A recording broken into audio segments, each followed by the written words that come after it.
बढ़ती हुई महंगाई और बेरोजगारी के सबब हर दूसरा शख्स जहनी तनाव का शिकार है और यही जहनी उलझने घरेलू झगड़ों का सबब बनती हैं। अब तक कहानी में आज फिर हालात के हाथों मजबूर एक जोड़े की कहानी। घरेलू झगड़े के दौरान शौहर ने बीवी को कत्ल कर दिया।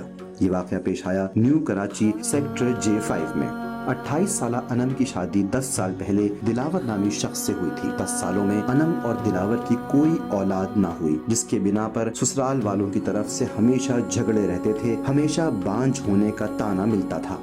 एक दिन अनम के ससुराल ने उसे मार पीट कर घर से निकाल दिया। वो रोती पीटती अपने माँ बाप के घर जा पहुंची कि अब वापस नहीं जाऊंगी। दिलावर भी काफी अरसे से बेरोजगार था। एक दिन दिलावर के घर वालों ने भी उसे मार पीट कर घर से निकाल दिया और वो भी अनम के वालिदैन के घर, जो न्यू कराची सेक्टर 5J में तलहा मस्जिद के करीब है, वहीं शिफ्ट हो गया।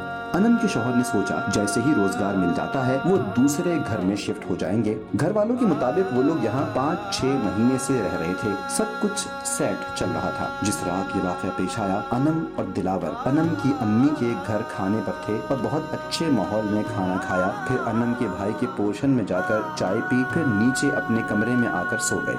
इन दोनों के बीच क्या हुआ कोई नहीं जानता। कोई लड़ाई झगड़े की आवाज नहीं आई। सुबह बाहर निकलते हुए दिलावर ने अनम के अम्मी अब्बू को कहा कि अनम की तबीयत ठीक नहीं, उसे उठाइएगा नहीं, और ये कहते हुए घर से निकल गया। जब दिन गुजरने के बाद अनम अपने कमरे से नहीं निकली तो घर वालों ने जाकर देखा तो अनम मुर्दा हालत में पड़ी थी और उसके सर और नाक से खून बह रहा था। सर को किसी भारी चीज से जख्मी किया गया था कि भेजा भी नजर आ रहा था। पूरे जिस्म की हड्डियां जगह जगह से टूटी हुई थीं। तशवीशनाक हालत में अनम को अब्बासी अस्पताल पहुंचाया गया, जहां अनम की मौत की तस्दीक कर दी गई। अनम की बहन के बयान के मुताबिक दिलावर बीच रात में अम्मी के कमरे से छीनी लेकर गया था। इस सफाक वाक़े का पस मंजर अनम के घर वालों की ज़बानी।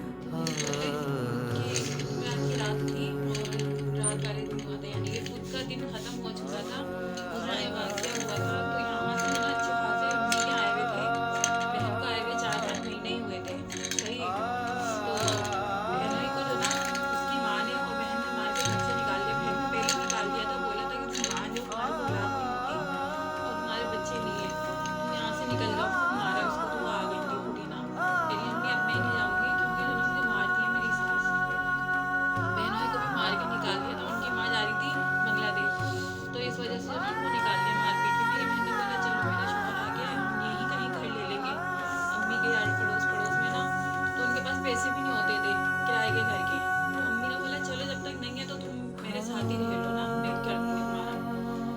पता नहीं क्या हुआ क्या नहीं हुआ, सही रह रहे थे बिल्कुल। यहाँ पे रात को बैठ के उस दिन खाना खाया है। खाना खाने के बाद जो ना नीचे गए भाई के यहाँ, वहाँ चाय पिए, इसलिए कमरे में नीचे चले गए थे अपने।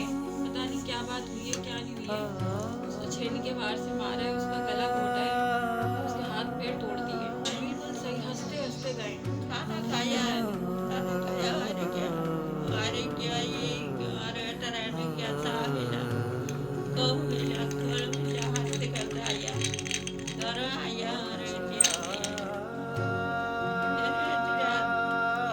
पता नहीं हमारा क्या करा क्या ना करा। भी नहीं करी, बोले था 2 दिन में हम मसला ही हल कर देंगे। उन्होंने कुछ भी नहीं करा अभी तक।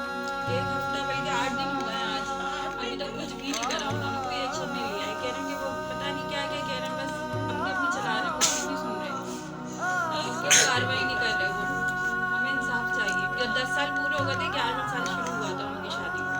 पुलिस ने इब्तदाई तफ्तीश के हवाले से बताया कि वाक़े के पीछे मुतवफ़िया खातून के शौहर का हाथ है। वाक़े के बाद मुलजिम फरार हो गया। 1 हफ्ता गुजरने के बाद भी पुलिस दिलावर को ढूंढने में नाकाम रही। घर वालों की अपील है कि उन्हें इंसाफ दिलवाया जाए और दिलावर को भी सरेआम इतनी ही अजियत से मारा जाए जैसे अनम को मारा गया है। जब ही इन लोगों के दिलों को सुकून मिलेगा।